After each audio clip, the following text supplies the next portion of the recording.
Are you ready to take off? Oh my gosh, so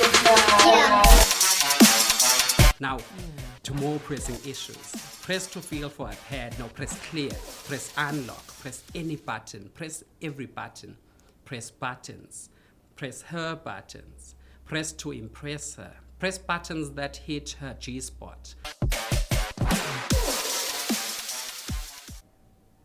Hello passengers and welcome to this flight. I will be your pilot. I'm not alone, I've got my co-pilot next to me. You'll be meeting him in a few seconds. So my name is Sinenene, but of course, ngoba wena uyi VIP yasemhlabeni, then you get to call me Andama 2000, and I would like to welcome you to the Fly FM podcast, taking youth places with my co-pilot. With my co-pilot. Please give it up, ladies and gentlemen, for Rodney Roskruge. Hello, Rodney. Hi, how are you? You're feeling Jan? I'm good. I'm always good. Always good. I'm always good. I'm so excited to have you here, and thank you so much for joining us on the podcast. Thank you for having me too. All right, so my first question. Rodney is an author, by the way, and is also a business coach. But we'll get into that now. I'm very interested in your name. I told you this when you got to studio. Yeah, the name part yes, of my so life. when I saw Guti, you are our guest for this week, I honestly thought we are interviewing some white guy or something. Then you walked in and you were speaking closer, and I'm like, Njani Goku. I just want to know, where did you grow up? Upbringing yakho, because I want to ask the question ukuthi elokishini noma ezilalini noma la okhulile khona, doesn't matter where, babekubiza ngobani, because I know ukuthi elokishini umjitha nomjitha uba ne nickname, especially if you have igama lesingisi nesibongo sesingisi. Now it's like awuhlali nala. So I just want to get that part. Where did you go from? About the nicknames, I'm actually known as Uroro, if you're cute enough to qualify to call me that. Yeah. But the surname starts with II Rodney Roskruge, who came to venture into South Africa, not to colonize anyone, just to experience South Africa for whatever reasons that I don't know at this moment. Yabo? So we are about 200 years in South Africa, because it was II Rodney Roskruge, and then Anthony Roskruge, and then my father, Sydney Roskruge, and then it was my father, and then myself. So we're like 4 or 5 generations in South Africa. And I grew up between that, the Eastern Cape, and Durban. I was actually born in Durban, in Wentworth. So I'm Khaled Mpondo, I'm Xhosa, I'm a bit of Ingele, which is a very small nation. So that's a bit of me. You are very self-aware, and I love that. Can I tell you something so embarrassing? I don't know anything about my surname and our history. Who was the first person who when did we arrive? I don't know anything about that. So I'm impressed to know that you know who was the first person with the surname. How long have you been in South Africa? And so that's very impressive. Thank you. Now let's get into what we're here for today. You are an author. When did you start? Like, when did you... The first book you published, what year was that, and how did you arrive at being an author? How did you choose that career path? My first book was a poetry collection. It was published 2015. Okay. I started doing poetry, or coming out of the closet, in 2013, and I started with poetry. And so from there, the pressure and the collection of poetry started building up. So and then I did a bit of radio, which launched, and I launched with that radio station. So every Wednesdays I had to have a new poem. Every Thursdays I had to have a new poem. So I was pressured to put out this work, this body of work, and that's how I ended up publishing my first book in 2015. It's a collection of beautiful poetry. Okay. So, yeah. So you came out of the closet in 2015. Do you 2013, mean that 2013? And then published 2015. Oh. Yeah. So you mean that literally or figuratively? Because I'm trying to get coming out of the closet in terms of what? As a writer. Oh. I think as creatives, we're not brave enough to come out full time, because being a writer, you're an entrepreneur in a sense. So just diving into the space and just writing and planning on putting your bread on the table, just using words, yes, and not your muscles and going to the minds. It's something else, especially for someone with my background. So I came out the closet in 2013, and then I published in 2015 and so on. Okay. So when you speak of your background, what kind of background are you speaking about? Like, how was your upbringing? In my upbringing, my uncles worked, especially, I think some went to the mines, but they were also creatives. So they'd go to the mines for a year and come back. They'd repeat that cycle. So we ended up doing that. So that's the background that I had. And so with the poetry, it was something unheard of in my space. You know, if you know Wentworth and you know I was born in High Street, which is notoriously known as Crime Street, you can't visit the next block because you might get shot. So going, clicking the pen instead of clicking the gun is something unheard of. So for me, it was going into a space where I don't have mentors, I don't know a writer, I don't know a what poet. you're doing, basically. I don't know anything. So I'm just going on an open ocean that I know nothing about or anything in it or what to expect. Okay, Yeah. so we'll speak about your 4 books just now, but before we get to the books, I want to know, in terms of your background, Yako, since you're explaining that people were notorious for clicking guns and not the pens and stuff, so you coming out as a writer, and I'm assuming you are the only person in the area at that time who was doing that for a living. How did you manage to navigate around that journey? You don't have a mentor, you don't know what you're doing. You could be doing it wrong for all you know. You could be on the right track, but you have no idea because there's no one before you who did that. So how was your experience trying to sort of find your way or find your feet in the creative space as an author? I think that's how I became a business coach. We forget about poetry. It's something that's not as tangible. It's a feeling. It's an emotion, be it a sad emotion or a lovely emotion. So when I put out my book, I realized, poetry you can't touch, you can experience. So the book is actually the cover or the product cover of this thing called poetry or a short story or a novel. So I had to learn the hard way, that fact the hard way. And the other thing I quickly learned when I put out my book is that people were closing doors. They were telling me, okay, Rodney, you've managed to put out this book. How about you don't tell other people? So this thing of being an author becomes an exclusive club where it's just you and me in the whole of KZN who've published. Why though? It's a whole, what did you call it again? Gatekeeping and opening up the doors. So I experienced a lot of that. Hence, I was lucky also to come across a gentleman by Reginald Unyandeni who recruited me, told me about, taught me entrepreneurship and introduced me to business because I could hear about, entrepreneurship, but I didn't really understand it or make that a practical experience. So I recruited the book club I had established and turned it into some session of sorts with Reginald Nyandeni of business training. So from there, I went into, I think, a bit of UJ business school to learn the business coaching side of things. And I've been teaching people that writing can be, a multiple stream of income. You could publish, you could write content, and so on. So I added the business aspect to what I was completely, ignorant of when I came out as a writer. Okay, so let's backtrack to 2013. That's the time you came out of the closet as a creative, as a writer. Before 2013, what were you busy with? What is your educational background? What did you do at that time? Because 2013 it was all. But before Lesos Cards, and I'm assuming you were born in the 90s, or you've had some years to be alive on Earth. Lesos Cards, before coming out as a writer, what were you busy with? And in terms of academic background, like where were you standing at that time? Before 2013, I'm as a blur, to be honest. It's a space I don't venture much in because it's a person I do not really like.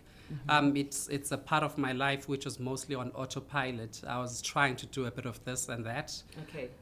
It's not a wasted 9 years. It's a wasted, I need to do my math because I was born in 1989 actually, in November, so I'm old. So funny enough, I had an accident. I was stabbed and I was supposed to die in 2013. Thank God you didn't. Yeah, thank God I didn't. And because of how stubborn I am, I actually used that as an opportunity to be born again. And washed by my own blood, if you will, and became a creative. So that's when I started my whole creative journey. And yeah, I prefer not really going into the autopilot and that accident because it was just a moment that I needed to open up, and being brave because when you almost dead, you get a a chance to relive and relook everything, and that's what I did. Okay. Yeah. I respect that, and thank you so much for being as honest as you can about the Thank you. rebirth of Rodney. Actually, you should do a book. The Rebirth of Rodney, inspired by Adama 2K. Yeah. Now let's get into your yeah, books. You've yeah. got 4 books. You've got a fork, arrow, red tight costume, and Cupid, which is poetry. You've got Imbalela Emlindeleni Nokumbe. It's a short story as Xhosa. Published 2017. Yeah. You've got The Hand Behind the Pen, which is a biography. Is it Sonwabo Yawa? The now late, sadly, Sonwabo Yawa. Okay, Yeah. we'll get into that. And then you've got, this is what I was telling you about earlier, Maggie. I have a question and I'm so curious. Yeah. You've got Decolonizing the Vagina, which is prose and poetry, published in 2019. Please talk about your books. Which one is your favorite and why is it your fave? I was watching this other clip on YouTube, Thandiso Mazwai, where she elevated, the whole South African music space, where she took South African music to another level. And you Yes. can't argue, Ukuba, that first album, Thandiso Mazwai, I think it's called Uzabalaza. Zobalaza, yeah. Yeah, if you want to be fancy, you could call it her seminal work or her magnum opus if you want. So my first book, my poetry collection, is what set, the standard of what I'm doing. And, it set my standard. It opened up doors. So my first book, which is the poetry collection, it is my favorite book, if I must. But every book for me is a learning phase. It is, a process of me undoing parts of me before the 2013 we spoke about. So the first book was me undoing my absence of emotions in relationships so I could be more present. And then the next book tackled the leadership issue or the lack of leadership issue, which is Imbalela, Emlindeleni Nokumbe. And so on. I like the fact that you did an entire rediscovery of yourself as a man to be more emotionally present and I think you should actually consider like a seminar or like a immense conference of some sort, because there's so many guys out there who are still stuck on the nonchalance vibe. I will not be attached to my emotions. I will not cry. I will not talk about my feelings. I will not open up and talk to people about how I feel and express myself. So I would love for you, if I had the means and the money, and if nothing on earth was a limit, I would actually want to collaborate. Even though I'm female, I would actually love to collaborate with you so we can host a workshop for Abantu Besilisa, teaching them how to not remove themselves from the emotions, but come back, be in line, be aligned, be one. So now my next question would be, ever since you've been on this journey of trying to be more emotional about things, changing life yako in that aspect, how has it been? How has the experience been so far? It's been good and a bit of bad. Sorry. I think we've spoken on social media on how lonely we know your worth. It is so lonely. It is so lonely. When you I know your worth. So when you know yourself and you can't waste yourself on people who you feel like are wasting your time, you don't really have the time to be participating in such activities, and it gets a bit of lonely. But I've always enjoyed my own space. And about what you just talked about, I think we should look into that, the decolonizing of the vagina, or the workshops around that. Because Nama was asked by feminists about why am I writing a book about, vaginas. Vagina, which is something you don't even have. Yeah, well, but I have experienced one. I don't know if that's fortunate or unfortunate. And I do know females, so I do have relationships with those. So yeah, it's not a male thing. It could be a conversation, or it can be a conversation that involves everyone. So decolonizing the vagina is literally about not, I'm not sure if I'm understanding correctly, but not being too, there's this English word engifunayo, not being too dependent on the female species to be happy when as a male. Am I correct? Yeah, you could put it like that. But it's just about opening conversations and ideas that came with the colonizers, because if you remember, I'm hoping you remember, as Antoma 2000, ukuba when you came into that age of puberty, the female would go through a ceremony known as udwa, where you'd be taught how to hlobonga or have thigh sex to avoid or delay, penetrative sex. And the male child at puberty would go through ukukomba, which is a ceremony that taught you to not go for the penetrative sex. Okay. So those assisted, but then came the colonizer. And the colonizer said, well, there's condoms and abortion and, and so on. So decolonizing then says, let's look or relive or revisit how we once lived. Oh, so okay. it's an attempt at that, or having dialogues and conversations and workshops that entertain that idea. To answer your question, no, I don't remember any of the things you mentioned. I'm so young.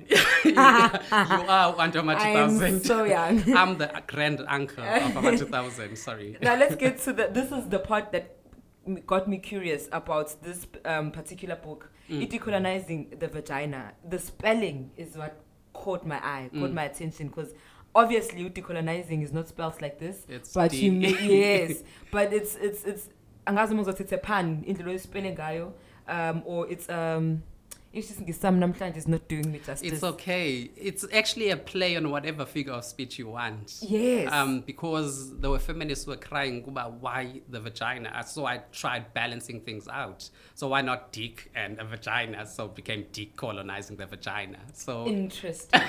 and for free marketing tactics. Yes, because this thing sells. Yeah, I'm hoping does. it sells like, not like sex, but like I'm a queen and stuff.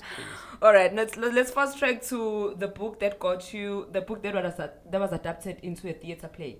Which book was this, and how did we arrive at getting it as an adaptation, which is performed in theater, which is a great thing, by the way. I'm also a thespian, so right. yes, that interests me a lot.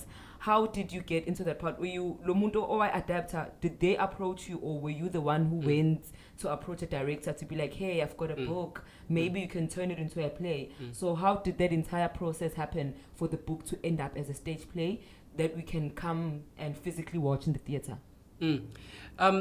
Sadly, because of the COVID and lack of funding, we could only do one performance to a packed auditorium at Walter Sisulu University in Mthatha.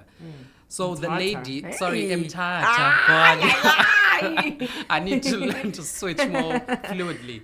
I was approached by a lady who belongs to the LGBTQI, the alphabet gang. Yes. And they loved the whole experience of the book. And I found that pleasing in a sense, because people were attacking me for writing the book, and they were judging me from the cover, which is something we're encouraged not to do, to judge a book by its cover. Yes. But people who were reading the book and people who were following me on Facebook, because I started developing the book from Facebook and gauging, the reactions. Your audience before it was even published. Which are the that's relevant nice. topics, what would work, what wouldn't work, and then what were the challenges, and from my own personal experience. Okay. So they loved it. And the females, were crying, the males were crying, the PKs, pastors' kids were crying because it changed their lives. This other lady couldn't, perform before me, during rehearsals, because she needed to first hug me for changing her life before that, So people who've experienced the book, they know it's not as surface, or what's the word? It's actually a deeper book that needs to be unpacked and dissected, and maybe even life-changing for other people. Yeah. Okay. So were you there when they performed the book? How did it feel watching your work being on stage? And I'd like to assume, I could be wrong, but I'd like to assume that the time you wrote the book, you had no idea what is going to end up on stage. Now you are in the theater and you are watching them bring this book to life, performing it possibly in ways much better than you imagined. How was that experience for you? It's that out of the body experience. It's something I've always wanted to do. I've always wanted to forget my poetry so I could experience my poetry, how other people experience my poetry. I think every writer wants that, because people tell me I'm a great writer, and I'm like, really? I just write words. So that time I got to actually experience my work from the audience's perspective, and it was, I could do anything to experience that again. I won't lie to you. Do you feel like they did justice to the book? They did more than justice. Sorry to jump in there. It's fine. They did more than justice to the So book. are there come up parts where you felt like, actually this is what I meant in the book, and they maybe misinterpreted you, or parts where you were like, maybe you could have done this, were you entirely happy with the whole thing? I think with art, once it's out there and then it's open for interpretation. So yeah, I gave them free reign to do what they want. Or you went in there with an open mind. Because it doesn't matter if I write the love poem, yabo. Okay. How you experience umjolo, it's up to you and your partner. Yabo. So I let you interpret your umjolo the way you want to interpret, your umjolo, and using my poem to make meaning of your relationship, using my poem to understand and navigate your relationship. So how you use my poem does not really matter. How they used my work or the decolonizing the vagina for me really didn't really matter. As long as they were respecting my work and my copyrights, I was happy with that. Okay, so now let's move into you being a business coach. You did say you received some form of training professionally so that you can become a business coach. But I've always been curious to know, what exactly does a business coach do? So if we're business coach, okay, for example, I'm a podcaster, I'm a radio presenter. Ngifika emsebenzini, ngifaka ama-earphone, I get behind the mic and I just talk. It's either I'm talking to myself in the studio alone, or I'm talking to people njengoba senza nawe njengamanje. But my job descriptions or my job specs is just to talk and be with the people and try to get information across to abantu laba ngeke bekwazi ukuyifikela bona information. So as a business coach, what do you do? Like, what are your job specs? In business coaching, we are trained to help people take action, especially in the short term, and to avoid, just writing business plans, because a business plan is a whole book. Now imagine trying to imagine a business scenario in the form of a book. It's going to be work. And then once you get in that ring and get slapped for the first time, everything changes. So you have to go now, re-edit the whole book. So that's what we do in business coaching. That's what I do. I listen, I understand what you're trying to do, and then I help you take the next step, which will elevate your business. I have practical proof about that, sorry. So that's what I'm doing. I coach entrepreneurs. I've been hired especially to work with those in the fashion industry. So I've been helping entrepreneurs in the fashion space to elevate their businesses. And yeah, some were showcasing, some were getting their clothes overseas, some were trying to get their clothes into stores. So it's a matter, but yeah, at times it can get personal, especially in South Africa, because you are in the business of adding value. And if you do not really value yourself, especially as a female, you cannot then transfer that value into the item you're selling, be it poetry or the clothes or the podcast. Yeah, bo? So entrepreneurship is about that. And then business coaching is about pinpointing, what needs to be solved and the next steps in solving that. And you need to do that in a practical way so you could see practical, results. Yeah. Otherwise, it's just theory, and theory can only yield so much. Okay, so the business coaching, does it only happen for entrepreneurs within the creative space, or you extend your services to everyone, even agriculture or people abenzu KSC or something? Is it extended to all sorts of businesses, or you niche market yako dila nayo? I think it's Erica Badu who says everything is everything. So for me, business of business is everything. If maybe let me simplify it like this: entrepreneurship is about creating value, distributing that value and getting back some of that value in the form of money.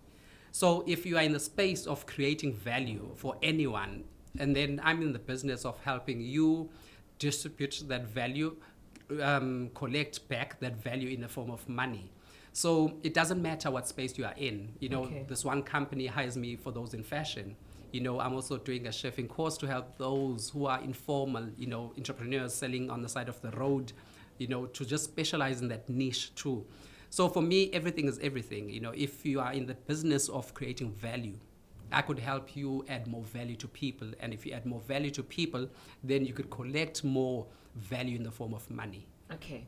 We are still speaking to Rodney, who is an author and a business coach. Thank you so much for tuning in and being a part of the Fly FM podcast. Don't forget to follow us on social media. It's FlyFM_ZA everywhere. And then please subscribe to this awesome channel. And turn on our notifications icon so that you can be notified every time we have amazing guests like Rodney. Hey, yeah, don't remind me. Okay, now I'd like us to get into the challenges about being an author. It's not a very common industry to be in, especially as abantu abamnyama. I feel like it's more of a, I don't know, white people, Indian people thing. Now people are starting to be more of the authors and bloggers, and now we're starting to elevate and get somewhere. But in the past, it wasn't so much of a common industry to be in. You had glitches because you didn't know what to wenzani, right? So for you, since you came out in 2013, you launched your first book or published your first book in 2015, up to date, what would you say is the most challenging thing or has been the most challenging thing about being an author in South Africa? Let me speak more maybe from the poetry perspective. Okay, that's cool. It's our schooling system. I hated poetry until grade 12. If you said poetry, I wanted to be absent from class. I wanted to sleep. We were in the same class much as we are ages apart. So when you have to now do poetry and sell the same poetry to the same people you were sleeping with, in class, God, it's going to be a difficult one. It's going to be a hurdle on its own, just getting over that mental bump or speed bump. Yes. So translating your poetry, it's a lot. So even in the poem you'll hear later, I tried finding ways of making poetry unique, special, street-like, accessible, and very anti-high school, anti-Shakespeare, and very Rodney Roskruge, South African, mixed and engaging. So that's what I also did. So when I was writing my book, I was very aware of that, that I come from the same high school that made me hate poetry. So if I'm going to write poetry and publish a book and expect people to buy my book, I need to make sure, Guti, it's the poem they want to read or hear. And it's been doing great so far. Also, the outcome is amazing. What do you think you did differently? Abantwana, especially besikole and people in the public in general, but be interested and actually want to read your poetry as opposed to us sing poetry and wanting to fall asleep like how we did Safund. I think I used what they have, which is Facebook. Like with Dickolonizing the Vagina. I was not, just writing in some back bedroom and hoping this poem becomes great one day. I was writing snippets of the same poem on Facebook and gauging what's happening. And unfortunately for us, we had just the like button. You guys have the heart. Oh, we have reactions the sad now. faces. What? You have emojis. We can boost our posts. So now you can check and really gauge, are people feeling sad where you want them to feel sad? Are they falling in love where you want them to fall in love? Are they jumping for excitement? Because a poem is like a roller coaster. When I need you mad, I need you mad. When I need you falling in love, I need you falling in love. So with Facebook now, and which is a resource they all have, you can gauge every piece and every fragment of the poem. So I used what they have now and what they can access to just test and before publishing a poem or publishing the actual book. Okay, amazing.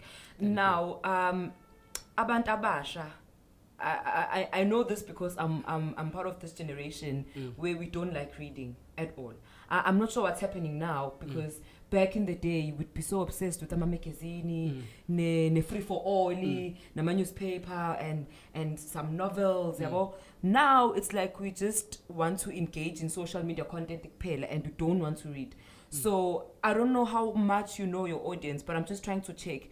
Kubantu who support your craft and who buy your books and who engage in your poetry all the time, do you find a lot of youngsters age group yami, or do you think we still have a challenge whereby abantu abasha just don't want to participate in reading and they are not there abekho lapho bafuna ku Facebook njengobusho, they engage, they react, they comment, but are you finding the same engagement more figure bookstore and people are actually buying incwadi as opposed to just reading and reacting on Facebook? I'm just trying to see ukuthi abantu abasha, are they still on the reading tip, or have we totally just given that entire industry just to buy off I think people are reading. On Facebook, I write your super long statuses and people read.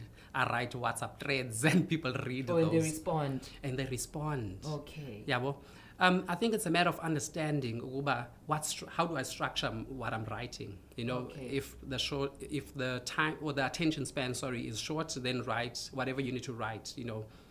We were taught that in school, the KISS rule, which is keep it short and simple. So why are you stretching it or meandering or going roundabout, you know, when you could just go straight to the point? To the point, yeah. Yeah. So again, like I said, I used to gauge the audience from my Facebook, and now you have more, you know, a menu to really understand about how much or what reaction am I getting. You know, so people are reading, people are quoting me, people are using lines from my book. Because how does that feel actually to be quoted and people use lines? I think it's a personal issue with me, but I don't feel like I write my poetry. It just comes over me. So I feel like I'm getting credit for something I didn't do. Yeah, but it does feel good.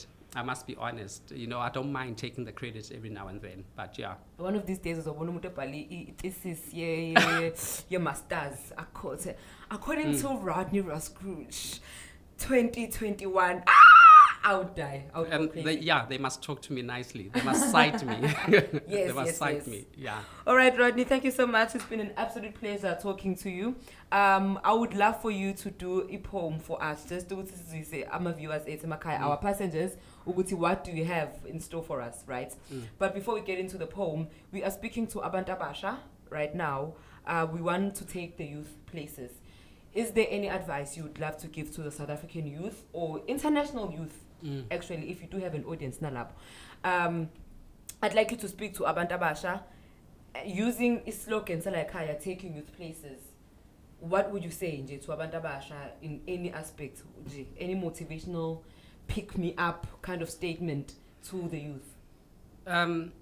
Maybe you can't really fly by yourself, or you can't really, you know, I think God, I'm confused. There's so much. Because imagine flying without a mentor, or flying without a sponsor, or a person who speaks well in your absence. Love it. Or flying without a coach, or a pilot like yourself in their ears. Yes.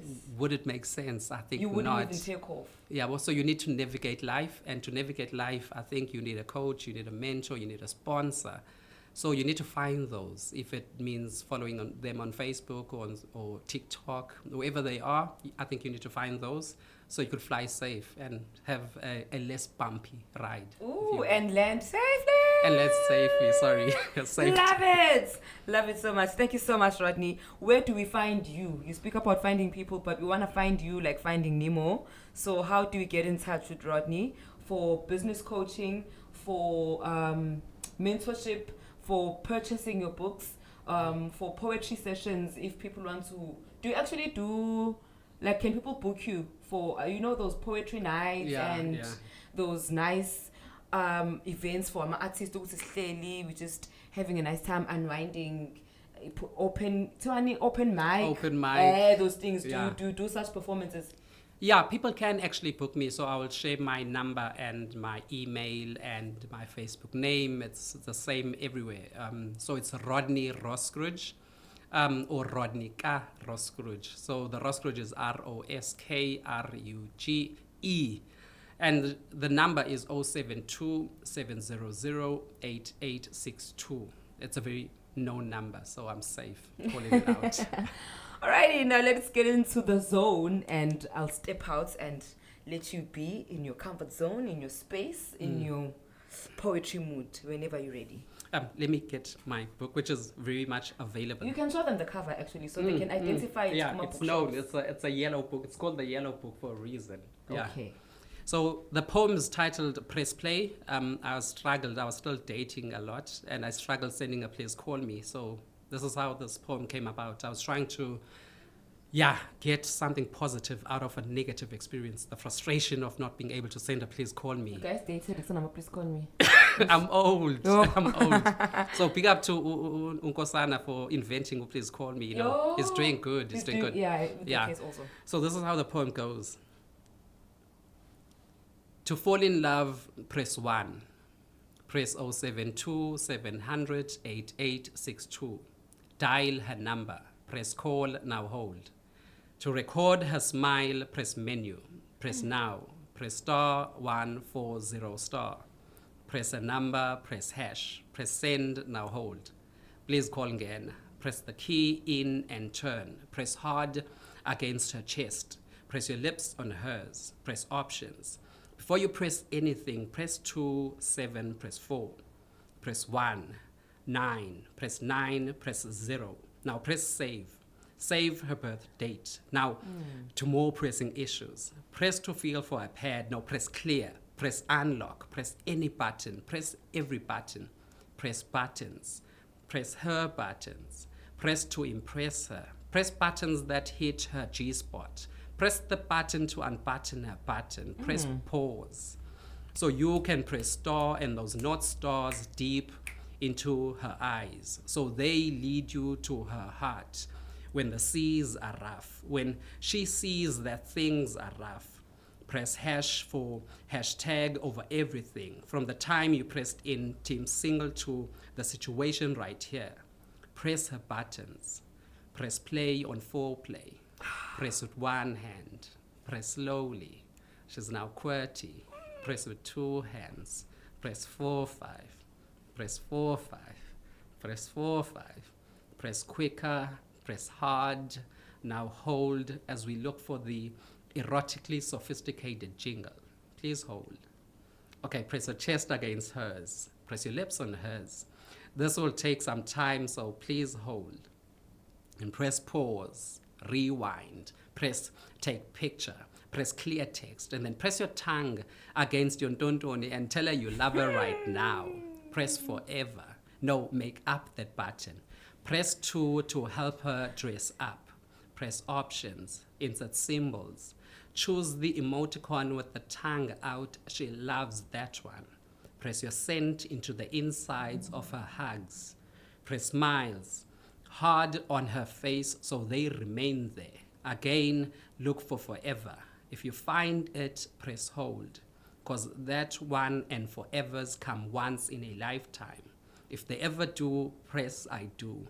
Anity, we're making up stuff now, so press whatever I'm telling you to press. Now press applause. Oh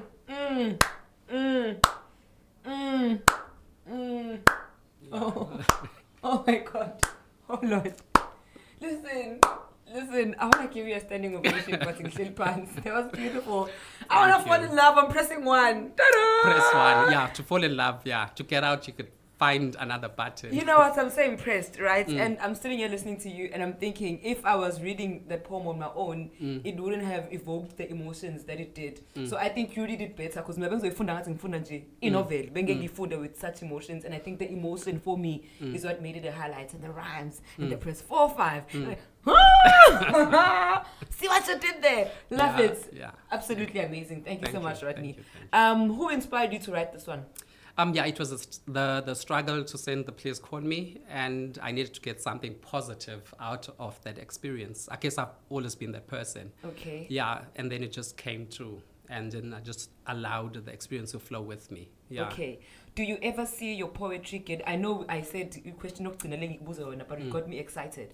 Do you ever see your poetry getting to a point where instead of reading all Shakespeare and now we're doing an unpacking umsebenzi Rodney Roskruge, now makuthiwa stanza 1 sibheke ipoem yakho sihlaziya yona, makuthiwa nje sibhala paper 2 siyobhala amapoem analyze amapoem abhalwe kuwena. Do you ever see your work getting to that level, and if yes, how do you plan on getting there? Like, how easy is it ukuthi ungafaka umsebenzi wakho kwi-curriculum yesikole?